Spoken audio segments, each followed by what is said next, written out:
Good morning and welcome again to Downey on the farm, bringing the outside inside. Right, I really want to do some music for you. Most times we do this, but I can't today because after dropping my dad's iPod in said mud, I put it in a safe place and I don't know where that safe place is. So this little episode we are without music.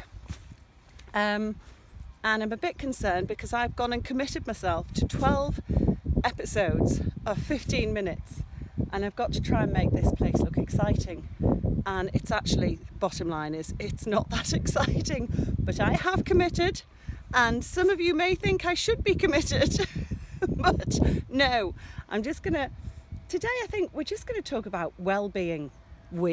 I'm going to talk about well-being and how lockdown has affected most people and how it's not affected me too badly and how blessed I am really. I have something to get up for every single day, and I know those of you with kids are the same. You know, you've got to get up, you've got to feed the kids, you've got to get them out to school or do the homeschooling, whatever. And having something to get up for every day I think is an absolute godsend when you're in a lockdown situation like this. My particular lucky thing is that I'm outside in the fresh air all day long. It makes such a difference, just getting outside, putting your boots on. I'm never alone either. I know I say I'm alone because here I am doing my camera and my filming, but here's an example now. I've got two people walking along the footpath now. I chat to people whenever I'm over here on this side of the farm. And I've got, as I say, I've got Selwyn and Helena over there right next to me. So they're on their farm a lot of the day, so I can chat to them. I get people passing up at the top gate. They collect eggs, they chat. And I've got Francesca and Mick over the way. So I'm surrounded by people, and I often get people coming and helping out. I get volunteers here. I've got a lovely young man called James at the moment who volunteers, and he yesterday actually put a load of hay down here for me, but unfortunately it's already just been walked in. It's all squidgy. It's really not very nice here at all at the moment, I'm afraid. I'm squidging along here in the mud. So this is unfortunately what you walkers have got. If you come up here, come with decent footwear. I am in my Teletubbies outfit today. Yellow! Got this because I needed something completely waterproof that wasn't too warm. The one I've been wearing, my green one's padded, and I get really roasty toasty in that, which is great. Then I get too hot. And this is just waterproof, so it's great. So yeah, I'm going to try and make it more interesting for you. At the moment, I'm just trying to squidge my way down here. It is Groundhog Day at the farm. I have the same chores to do all the time. What did I say? First rule of farming, you go through a closed gate, close it back up again. Now this footpath was put in because of walkers, dog walkers, during lockdown. It was really hard for me because a lot of people that hadn't discovered this place were coming down with their dogs, and their dogs were off the lead. And we have sheep in here a lot of the time. They don't want to be in here at the moment, it's just too wet for them.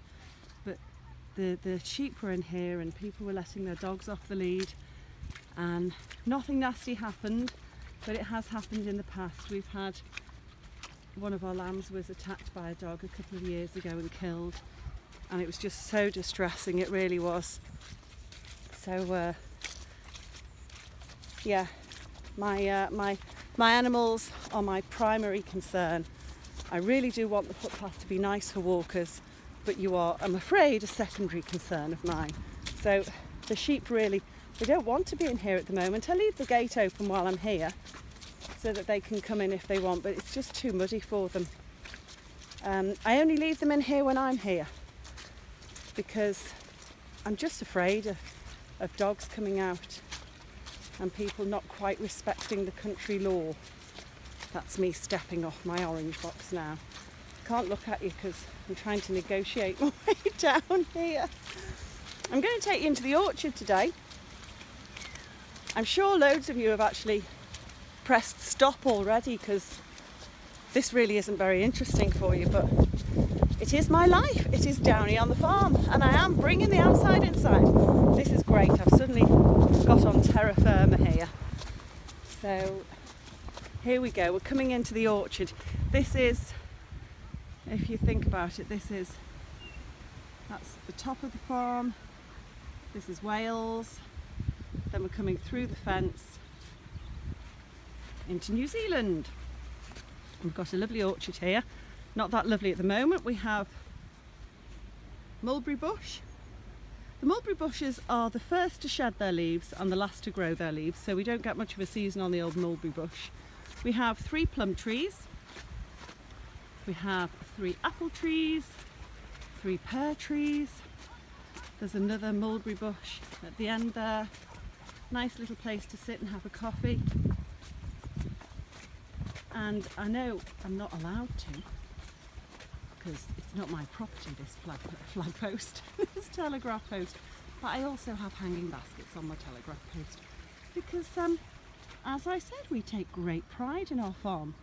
So we're coming up this way now. I'm going to show you Pollyanna.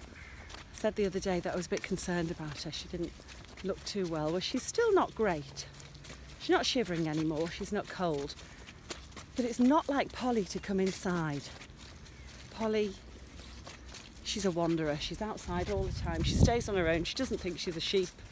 And she doesn't really like hanging around with the rest of them. But last night she spent her day, she spent all night in the barn, and she was in the barn this morning when I got here. So she's not ill. I don't need to call the vet. I just need to keep an eye on her, keep her warm, make sure she's feeding. She's eating and everything. She just doesn't seem to be herself. Now the barn there is their house at the moment.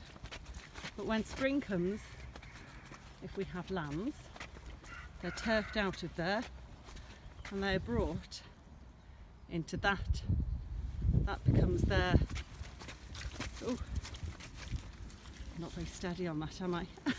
Just have to talk to you while I get you up to their sheep shelter. Yeah, we had to build this for them in the spring and summer because they get turfed out when the lambs arrive. So they come here.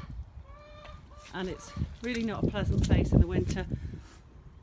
Once it's all dried out in the summer, it's fine. But it's really, they don't use it much in the winter at all. They get quite upset with me when I turf them out in the spring. So, coming down here, I've done the chickens today. Got to medicate little Bauble. These guys all seem fine. Livy is in the end bay with Noel, and this is what I've got to do today. Yay, clean all this out. That was spotless yesterday, absolutely spotless. And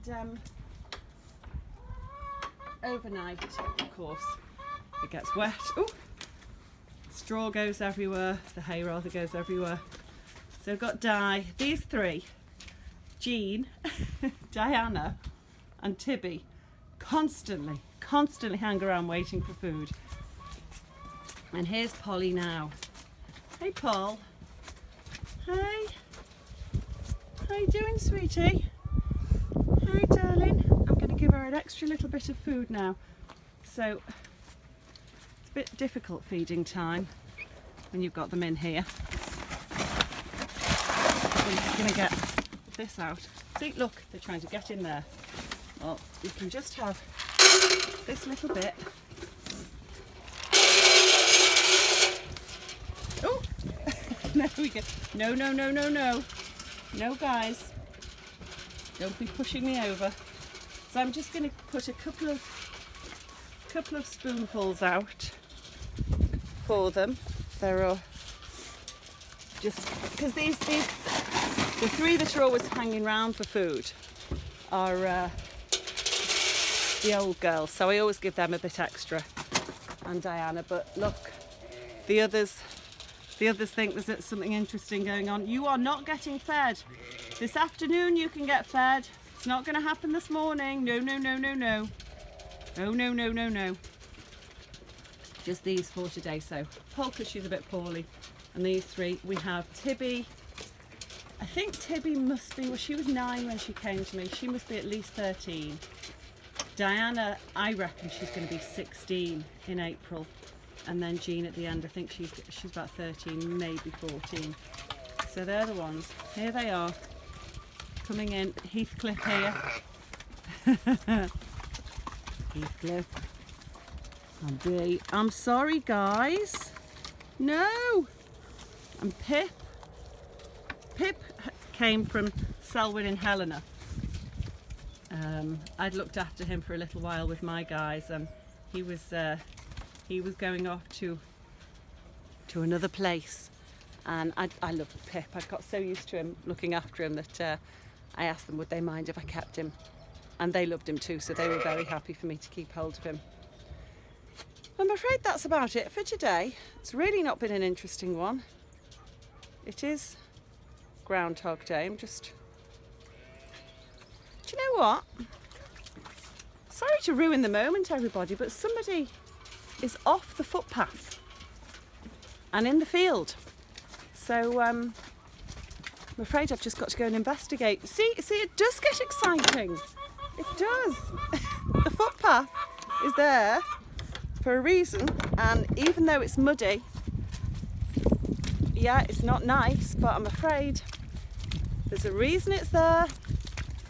It's a private farm with a public right of way, and however muddy it gets, it's got to stay there, because that's the law.